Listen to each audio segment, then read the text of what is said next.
Hello, hello, hello, hello! Magandang hapon po sa inyong lahat. Ito po ang inyong favorite na tagalista ng Noisy, si Sas Rogando Sasot. Nag-uulat na naman mula sa blackboard na may listahan ng Noisy. Anyway, share na muna ito mga kamoisture para naman makita na ito ng inyong mga kanina pa naghihintay, kahapon pa naghihintay na ako ay mag-live. Ito na ako. So, para ma-expose natin ang kanilang tanim business impersonation tactic para gurgurin or para ma-unpublish ang mga page ng mga vloggers, lalo na ng mga Duterte-aligned vloggers. Okay? So, keep on sharing. Kahit naman hindi mga vloggers. So, para malaman ito ng may mga page, lalo na ng may mga pages sa Facebook. Dahil ito ay talagang ginagawa po nila ito. At meron talaga ditong operations. And usually, ang operations na ito ay mula pa sa Bangladesh. Okay, i-expose natin ito, pero para sa kaalaman ng lahat, paki-share ito para marami pong ma-warningan, no? At para malaman na rin nila kung ano ang kanilang gagawin dahil sunod-sunod ang mga biktima ng tanim business impersonation reporting. Ayan.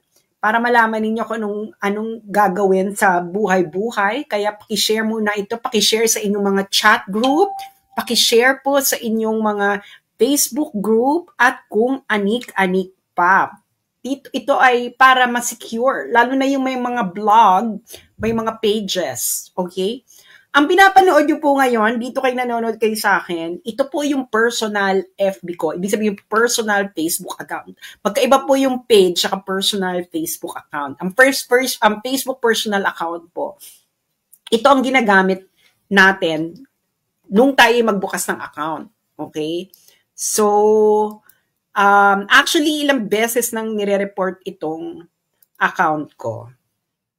Since 2015. Ayun, parating identity check. Kaya nga itong Facebook, Diyos mio, Santissima Trinidad, ilan na ang identity check ng ginawa nito sa akin. No, kaya nga nung minsan, I don't know if you can remember, January 2024, nawala yung page ko. Yun yung unang beses na na-unpublish yung isa kong page. Tapos, they were attempting to unpublish my Facebook account. Kasi syempre, ang gusto mong gawin, kung ikaw may ganyang kang operations, ang gusto mo ay i-unpublish yung Facebook account mismo. Ano ba ito? Gusto nila itong i-unpublish kasi hindi sila magwagi. Huwag po kayo magpapadala ng stars kasi hindi po yan sa akin nire-remit ng Meta. Okay? So, again, huwag po kayo magpapadala ng stars. So, ngayon, ang latest na biktima ng tanim business impersonation ay si Joey, yung page ni Joey. So, ang nag-ulat nito para sa kaalaman ng lahat ay si EB Jugalbot. Okay, I'm gonna show you.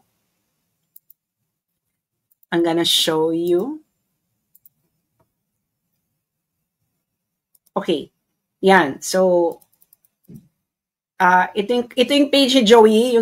Ito naman kasi si Joey, kung ano pinalagay na pangalan kasi. Your page has been unpublished. We also added restriction to your account because you didn't follow our standards multiple times. This is because Joey DeVive goes against our community standards on impersonation. Nakita niyo na yung reporting on impersonation. So, syempre, pwede siyang mag-disagree, pero hindi natin alam. Suspended pa lang naman siya, no? Suspended. So, tingnan natin kung anong gagawin ni Joey para mapatunayan niyang sa kanya talaga yung page na yan. Pero, the thing is, ganyan talaga ang tactic nila. Okay? Ang ginagawa niyan is mass reporting. Ngayon, anong ginagawa nila dito? Meron pa akong isang kilala, Duterte aligned commentator din siya, pero nagko-comment siya sa kanyang Facebook account. Okay, sa Facebook account, una, in-unpublish siya ng Meta. Ang sabi ng Meta, magpadala siya ng ID, kunan niya yung it's identity verification. Tapos naibalik na yung kanyang Facebook account kaagad after ng identity check. Okay? Kasi yun nga ang kanilang agenda. I-report at i-unpublish para manahimik. This is all in preparation for the impeachment trial of Sara Duterte. Kasi nga, nahihirapan sila sa social media. So, hindi sila ngayon makaporma sa social media kasi kahit gaano ang kanilang pagbabayad ng mga kung sino-sinong mga influencers ng I don't know kung ano-ano, hindi pa rin nila matibag ang boses ng mga Duterte-aligned vloggers. So, mahirap. So, baka maubusan na sila ng pera.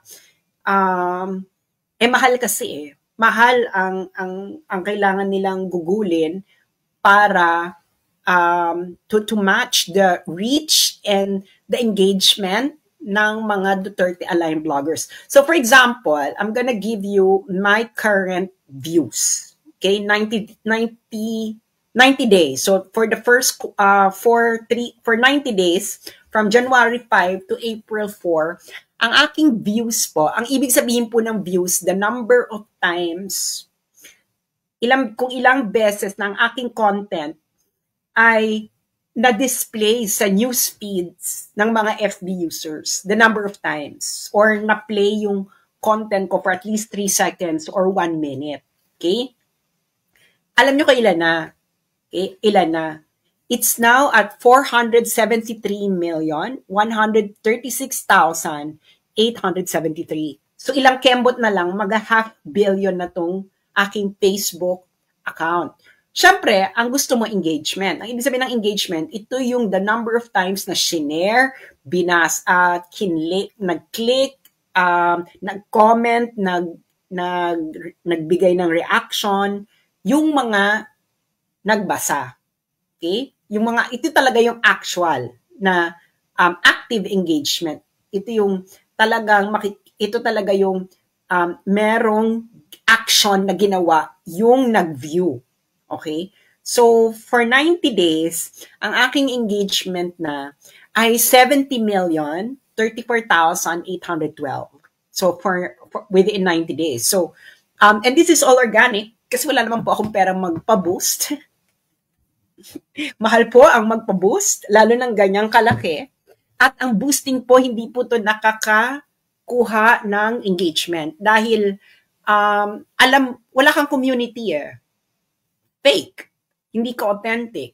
So, ngayon tayo dito, mga authentic tayo dito. Dahil kayong mga aking mga ka-moisture, napakasugid ninyong mag-share, mag-react, mag-comment. So, ngayon, dahil napaka-active ninyo, nire-reward tayo ng Facebook na yung algorithm nila, pinifavor tayo. Kasi active kayo eh. Totoong tao kayo. Kasi pag trolls lang yan, walang magagawa yan. Kasi ang trolls, wala naman silang real followers. Nagigets ninyo. Kaya tayo, very organic. No? Walang halong chemical. Kaya, yun ang labanan. Okay, hindi nila mapantayan. At alam ko na yan, na ganyan ang kanilang gagawin kasi may mga kamiting yung mga ating mga sabihin na natin, ang mga buwaya sa Crocodile Farm ay nagkaroon ng meeting at merong present doon sa meeting habang sila ay nagsasabi na ang problema nila ay ang mga vloggers at kung paano i-resolve. At actually ako, Saksi Maharlika, ang kanilang number 1 problem ng mga buwaya sa Crocodile Farm. Okay? So, ngayon, hindi nga nila ma-down. Okay? Kaya kung ano nang ginagawa nila, di ba sinabi ko na sa inyo, yung tanim inciting to sedition na ginawa nila sa akin, saka kay Maharlika na entrapment. Pero, dahil nga idol ko ang ating mahal na presidente, kakatanim pa lang, buti na harvest ko na kagad. Nagigets ninyo. So ngayon, ang eksena sa Earth is, ayan na nga, magtatanim, business impersonation, reporting sila. So, ganyan yung nangyari sa aking page. At actually, mas malala yung sa page ko kasi talagang dinisable na lang ng Facebook, wala silang binigay na reason. Alam mo yon, bigla na lang, wala na lang siya, tapos dead ba na? Wala. Buti nga si Joey, may appeal. Ako talaga, hindi pwedeng mag-appeal. Wala talagang appeal. Alam mo yon, kakaiba. So ngayon, paano nila ito ginagawa? Okay. So, sinasabi ko nga sa inyo, ito ay ginagawa talaga to ng mga sa Bangladesh. Okay, meron diyang ang gagawin nila is gagawa sila ng maraming pages na katulad ng page mo. Page muna tayo ng katulad ng page mo. Ngayon, ang gagawin nila niyan, so gagawa sila ng na marami, di ba? Lalo na, kasi yung mga yan, ang usually gagawin nila, kukuha sila ng established na page. May mga page na kasi yan na may mga following, ganyan. Tapos, papalitan nila yung pangalan ng page nyon na katulad ng pangalan ng page mo. Okay. Now,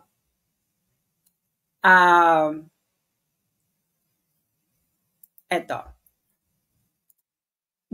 Yung final na ginawa nila sa akin is October 28, 2024. October 28, 2024. Sabay nila yung page ko na For the Motherland saka itong Facebook account ko. Yung page ko na down. Okay? Ngayon, etong Facebook account ko, katulad nung iba, syempre, nire-report din. Sabi ko nga sa inyo, pag Facebook account, mahirapan sila kasi kailangan mong mag-verification ng identity. So, ito yung nangyari. So, nakatanggap ako ng message from Meta. Sabi niya, Dear Sas, due to unusual activity associated with your account has been temporarily disabled. To restore your account, please verify your identity. So, ito yung ginawa. Magkasabay yan. Gusto nilang pareho yung page ko sa katong Facebook account. Kaso, hindi ko na kailangan na i-verify yung identity ko. Kasi nga ilang beses sila nag-ask ng identity ko. So, ngayon, hindi nila dinisable itong Facebook account ko. Parang ni-restore nila automatically. Kasi nga, mayroon akong, ang dami na nilang ID ko. Alam mo yon. Ngayon, may mga nakausap akong mga Bangladesh, ganyang operation sa Bangladesh. So, ngayon, sinabi nila sa akin, sa Bangladesh nga, alam mo kung paano ko nalaman na sa Bangladesh? Mga pinakita pa nila yung admin, yung admin screenshot ng page ko na ako lang makakita nun. Okay? So ngayon, etong tinanong ko, chinat ako kasi nga nakikipag-business deal.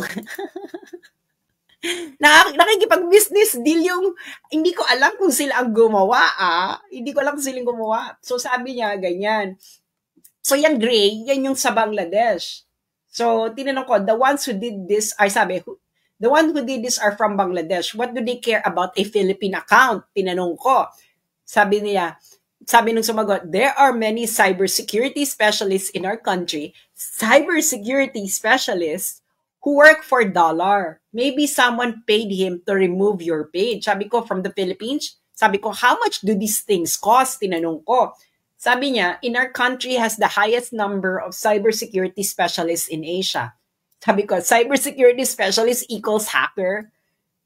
Tapos sabi niya, the more followers a page has, the more expensive it will be to disable it. So, can you imagine how much it costs for them to disable yung page ko? Kasi yung page ko, meron na yung over 900,000 followers. Sabi ko, I have over 900,000 followers, how much do you think it costs? Tapos sabi niya, a bit like a hacker but not a hacker. So, ewan ko sa inyo, no? Baka hindi kasi kayo nakikinig sa akin noon or yung mga bago pa lang dito. Kaya alam ko tong operations nila. Ngayon, syempre, nakikipag-business deal nga sa akin sandali. Dinocument ko to eh. Papakita ko sa inyo yung ibang ano. So, binigay niya sa akin presyo. Sabi niya, for a page na 900,000, siguro, ang ibabayad is 4,000 US dollars. Yung page ko na yon. Sa Bangladesh, malaki yung 4,000 US dollars. Pero sa atin, parang mani-mani na lang yan sa Crocodile Farm, di ba? How much is 4,000 US dollars? 500K? Ganyan. Maning-mani yan dyan sa sa Crocodile Farm, sa Kaparangan. Hindi ba? So ngayon, hindi nga na nila mapatahimik. Kasi nga, di ba, sumemplang yung kanilang hearing tungkol sa mga vlogger. Siguro gusto nila takutin yung mga vlogger or yung mga tao hindi nabasahin yung vlogger dahil sa napaamin nila kuno na nagpapalaganap ng fake news or whatever. Ngayon, nagpadala na naman sila ng subpoena via email.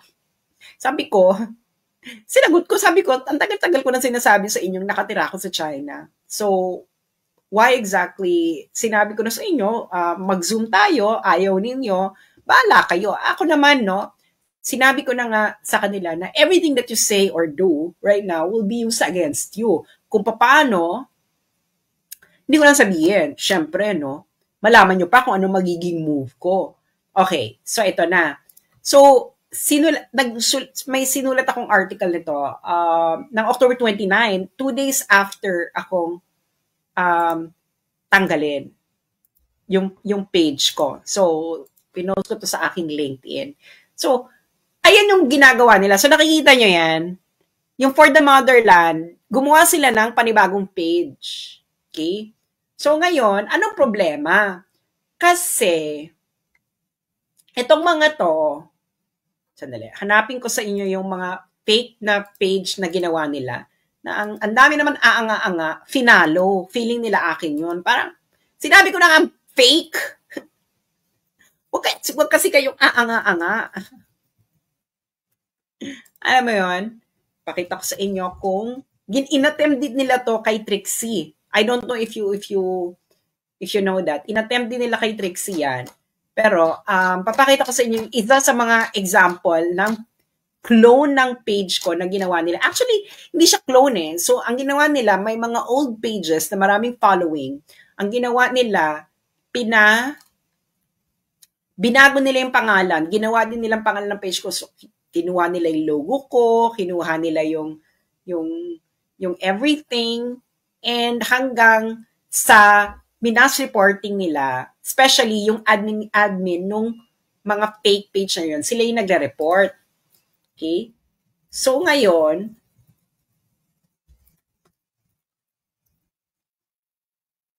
sadali ipakita ko sa inyo yung example. Business impersonation. Para makita ninyo.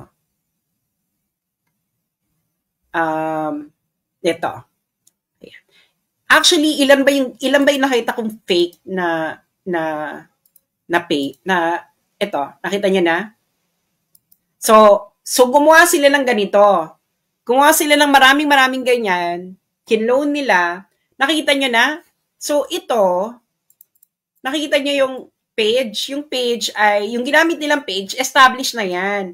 So created January 11, 2023, tapos October 20, 2024. This was 7 days before akong na-unpublished for business impersonation. So, marami na siyang ginagawa. So, for the whole week, for 1 week, todo yan mass reporting. Tapos, saan to ina-administer? Sa Bangladesh. Nagets yun na. Sa Bangladesh. Bangladesh talaga yan. Ngayon, problema na talaga yan ng FB, yung Bangladesh operations. Kasi in-address na nila yan before eh. Okay? In-address na nila yan, pero kunwari, na-solve na nila, pero hindi pa nila na-solve. Papakita ko sa inyo ha. So this is from Meta's page. Ito ay galing sa Cyber Threat Intelligence Intelligence Manager. December 10, 2020. Sabi nila, taking action against hackers in Bangladesh and Vietnam. So ngayon, ano daw yung operation? So, ayan, Bangladesh, the Bangladesh group targeted local activists, journalists, religious minorities to compromise their accounts and have them disabled by Facebook for violating our community standards. So nakita niyo na, papakita ko sa inyo kung bakit very magaling dito ang Bangladesh. Okay? So ayan nga, no? Meron kasing, so nakita nyo na, ito ang kanilang operations. They collaborate to report people on Facebook for fictitious violations of our community standards, including alleged impersonation, intellectual property infringement, nudity, and terrorism. Actually, ang dami kong wino-warning yung Facebook about nudity, intellectual property, saka impersonation na wala naman. Alam mo yun, hindi siya, walang ganun eksena. So, ngayon, alam nyo na, aware dito ang Facebook sa ginagawa. Okay? Pero, hindi sila, kaya nga sinasabi ko sa mga Pilipino, na mga Duterte supporters na nasa California, if you don't bring the protest outside Meta, wala. Mawawala tayo sa social media. So, you need to do that. Okay? So, nakita nyo na, ganyan ang kanilang including alleged impersonation, intellectual property infringement, nudity, and terrorism. So, Bangladesh. Okay? Bangladesh ang operations. Bakit sila very magaling? Okay? Bakit very magaling yung sandali.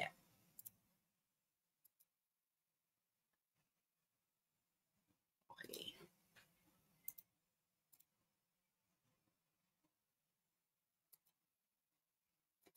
So, pati yung mga old so, ayun na nga, di ba?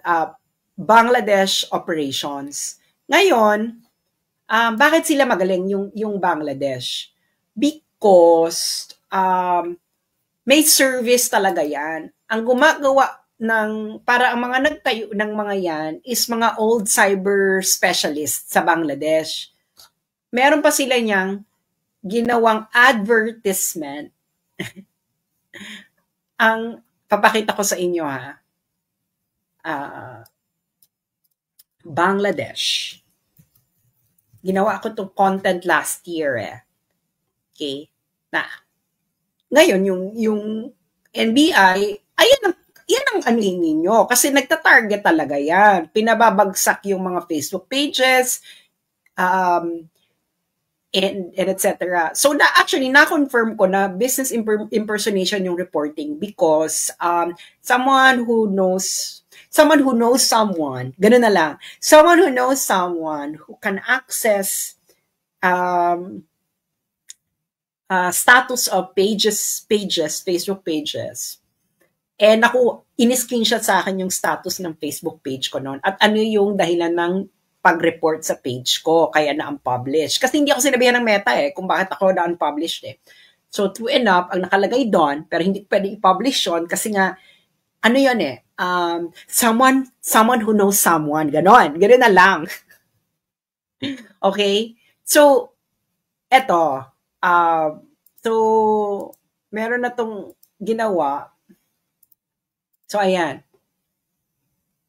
So, eto, meron ditong news, ang Netra News. Sabi, we hack, ganyan ang headline. Tapos, ang involved mismo, Director General Forces Intelligence, accused of hacking cybercrimes. Sabi niya, our boys and girls have Facebook boast the Bangladeshi Telecom and ICT Minister. So, cottage industry siya. So, sabi niya, Bangladesh Military Intelligence Agency, the Director General Forces Intelligence has established a sophisticated operation which secretly hacks the Facebook pages and profiles of opposition groups, political dissent, student activists, and journalists in apparent contravention of the country's cybersecurity law. So ayan na.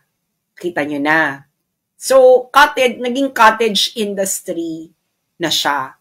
sa Bangladesh. Kasi nga, maraming cybersecurity specialist sa Facebook, sa Bangladesh. Yun ang kanilang eksena. So, ang gagawin nila is talagang i-mass reporting ka ng 1 linggo to depende sa budget, no? Kasi according to dun sa mga Bangladesh yung nakausap ko, malamang ang ginastos sa page ko noon ay mga 4,000 US dollars. Maliit yan para sa mga buwaya, pero sa mga Bangladeshi, it is actually a huge amount of money. Kasi kikitain mo lang ng one week? Ganyan. So, nakita nyo na yung operations. Ngayon, paano ka ngayon makakaiwas gorgor? Di ba? Makakaiwas business impersonation? Well, kung page, mas vulnerable ang page. Okay? Mas vulnerable ang page unless na siguro i-register mo talaga yan sa business. Kumuha ka ng business registration, business checkmark or whatever. Or mag-live ka na mag-live na meron talagang page name mo at may logo mo pa. Pero I don't know if that would fully work. Pero, ang protection na ninyo, yung Facebook account. Ibig sabihin ng Facebook account, ito talagang ginagamit mong pang-login. Okay, so paano mo yan mapoproteksyonan? Ito na nga, katulad nito, nagla-live ako ng nagla-live, ay may pangalan ko, ako talaga nagla-live stream, hindi ba? So ngayon, of course, kailangan mong mag-present, para pag chinek, ito kasing pag Facebook account, personal, pag inano to ng Meta, pag may nag-report niya ng business, ng impersonation, mag-aasa yun ng ID. So, kailangan, saka ng hindi lang ID ang inaas ng Meta ngayon, pati kailangan mong kunan yung sarili mo ng video. Meron silang na magaganyan-ganyan ka. Alam mo yon? Kaya mahirap. Kaya ngayon, kay Trixie, someone's attempting. Kasi nga, makikita mo na may nakakita siya na may mga gumagawa na ng clone ng kanyang Facebook account. Kaya kayo, pag, yung mga nagsasabi sa kanya, kailangan ko kumuha ng book, ng blue check, etc., it doesn't matter. It doesn't matter po. Kahit may blue badge kayo or whatever. Ang talaga niyan is they will attempt to mass report you for a lot of reasons. Okay? And ako, ilang beses na lang ginagawa yan. Kaya yung Facebook, actually, after recently, yung Facebook, kasi pakita ko sa inyo yung security settings. Security settings. Password and security. Gusto niyo makita ang password ko? para may partida. Okay. So, pag makikita niyo yung security ng Facebook. Okay. Like for example. Okay, yeah. The advanced protection. This advanced security program helps defend your account from unauthorized access. So ngayon, ang advanced security protection kasi, we've designed this advanced security program to help protect accounts like yours. Your account, kita mo, pag yung account mo, your account's the potential to reach a lot more people than an average Facebook users. Hackers are motivated to attack accounts that have a lot of followers, run important pages, or hold some community significance. To help defend against these attacks, we require you to enable this advanced security program. So ngayon, nila-roll out lang kasi nila to sa mga may malaking following, yung advanced security protection. So, babasahin natin, advanced security protection. Advanced security protection, Facebook. Ngayon, kasi nakikita nila na ilang beses na akong sinasubject ng mga kung ano-anong walang kwentang reporting, kung anik-anik. So ngayon, na-qualify ako sa advanced security protection. So makikita niyo dyan, May 2024 lang nila yung ginawa. So sabi nila, what is advanced protection? We know that certain people in the public eye can become a target for account compromise, attempts on account compromise, attempts on social media platforms, including Facebook's. Accounts that face increased risk may need additional protection. That's why we created advanced protection. Advanced protection help these high target accounts adopt stronger security protection by simplifying security features like two-factor authentication. It also provides additional security protection for people's accounts and pages, including monitoring for potential hacking threats. So, anong ibig sabihin yan? So, sabi nga, we're currently rolling out advanced protection to more and more users around the world. People who are eligible for advanced protection will see prompts on Facebook to learn about the program and enroll. So, ngayon, iba pa to sa two-factor authentication, ha? Iba pa to sa two-factor authentication. So, ibig sabihin yan, kung nire-report ka, nakikita nila yung malicious attacks sa Facebook mo. Halimbawa, nireport ka ng business impersonation, makikita nila yan. So, monitor. So, hindi ka basta-basta i-down. Kukunan ka ng identity check. So, that's advanced security protection. Hindi ba bago ka nila i-down?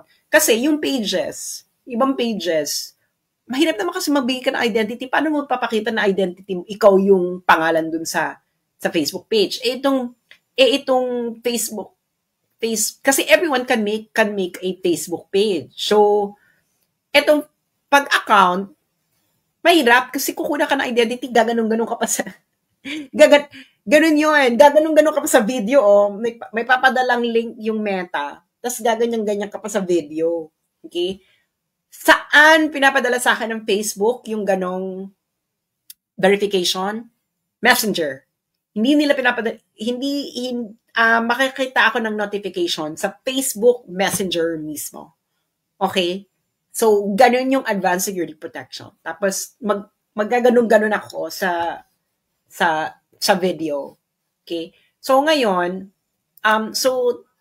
ayun na. Ni-roll out na sa akin yun ng Meta. Siguro nakikita nila na ginugur-gur na ako ng bonggang-bongga. At ayun na nga, kasi nga, malaki yung following ko, malaki yung views ko.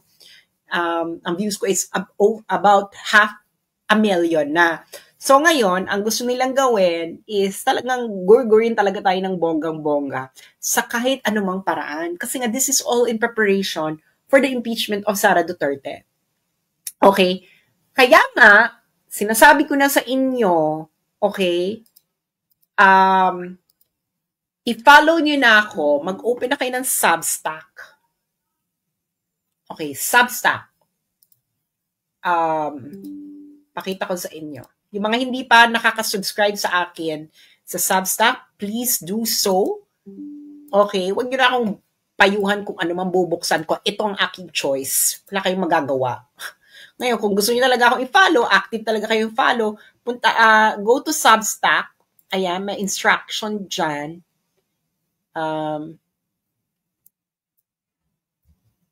Okay?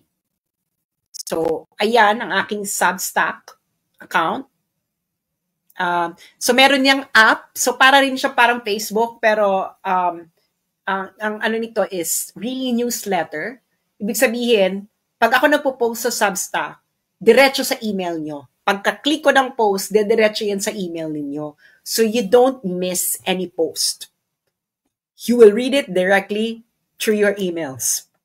Kaya kung mawala man ako, check your emails kasi dun na ako mag-update diretso sa emails niyo. And of course, you can share it on your Facebook.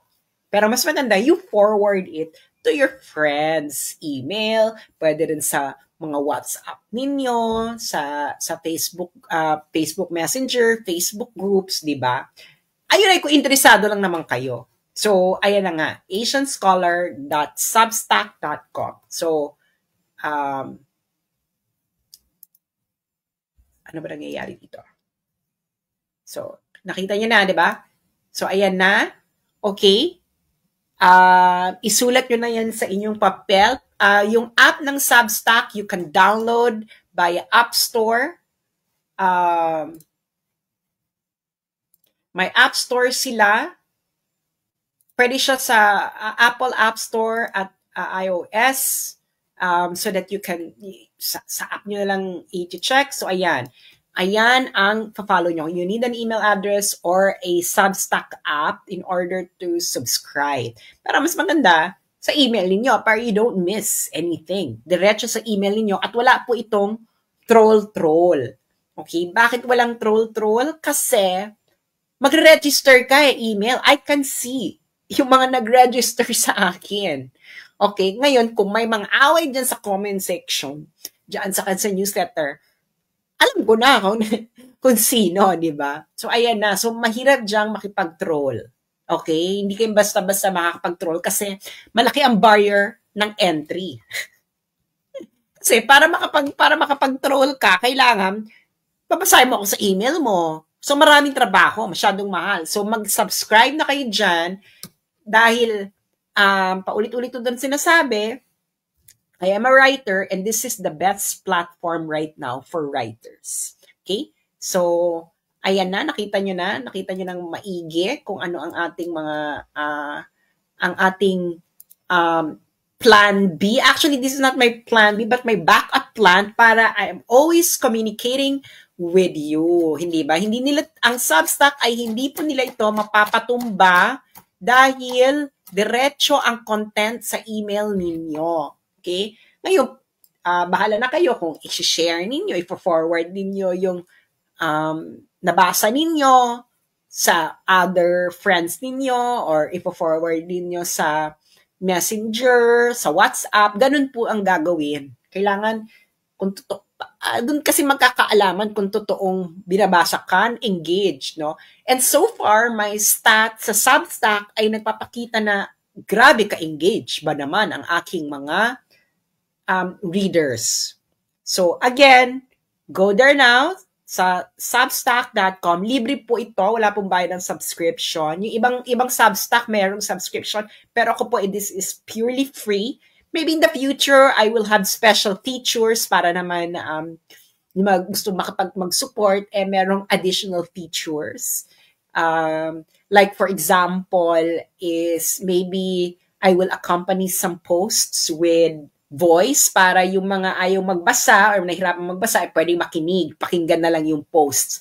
Di ba? Pwedeng ganon. Pero, syempre, dahil trabaho yun ng mas bongga, that might be for subscription for those who would subscribe only. Pero right now, ito ang pinaka-importante, punta na kayo doon dahil hindi natin alam ang mga nasa isip ng Crocodile Farm. Okay? So, let's go, guys. Punta po tayo ng Substack at i-add nyo po ako. So, maraming salamat po at ako'y nagugutom na. Okay? At ako ay kakain pa ng tanghalian. So, ngayon, ang eksena natin sa kabuhayan,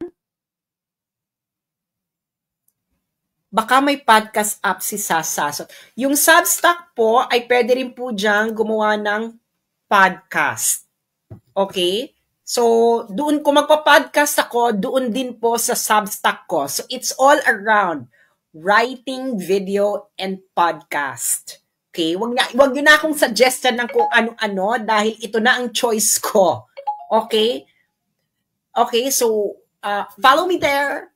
And kung gusto nyong patuloy pang mapakinggan ako at mabasa, kailangan meron kayo nun. Because that is the best platform right now for writers and content creators. Dahil ito ay Iwas Gurgur project at diretso ang content sa inyong email. At mas maganda ang format. No? Hindi to katulad ng Facebook na pure text lang yung pwede mong ilagay dun sa post mo. Ito, traditional blogging, but it goes straight to your email. And of course, you can check as well your Substack app. So maraming salamat. And hanggang sa muli mga ka-moisture. And ano ba masasabi ko? So ayun na ha. Pumunta kayo doon and then doon na tayo magchichikahan. Kasi maganda pa doon, pwede pa ako mag-organize ng group, ng live chat, group chat, tayo, ganyan. So, kaya maganda yung Substack. Hindi pa siya uso sa Pilipinas. Kaya nga, kakaunti pala yung mga Pilipinong gumagamit ng Substack. Pero, let's go to Substack. Lalo na yung mga totoong mga ka-moisture at gustong-gustong masilayan ng aking alindog. Okay? So, kung mawala man ako sa Facebook, you will find me on Substack. Only on Substack. Wala pa akong Twitter Yung TikTok ko, hindi ko yung magagamit because I live in China. TikTok is banned here. You cannot access TikTok with a local SIM card. And kahit naka-VPN. Pag local SIM card yung gamit mo. So wala ko so that's why I cannot access TikTok. I cannot use TikTok. So hindi yung sa YouTube po, hindi po akin yung YouTube na for the motherland doon. May gumawa noon para ilagay yung content ko. Yung mga gumagawa po niyan, pwede ba yung gumawa ng for the motherland? Huwag niyo namang gamitin yung for the motherland. Gamitin niyo na yung pangalan niyo. Wala akong pakialam kung i-content niyo ako. Okay? Pero huwag niyong gagamitin yung pangalan ko. Okay? Because you are recontenting. So, ganun ang, kumikita na nga kayo dyan sa kaka-upload nyo ng mga video ko just use your proper name. Okay? So, maraming salamat. And hanggang sa muli, mga ka-moisture, and magmasid po tayo dahil ang mga kalaban po ay gagawin ng lahat para po magwagi ang kanilang mga maiitim na balak. This is for the motherland. I am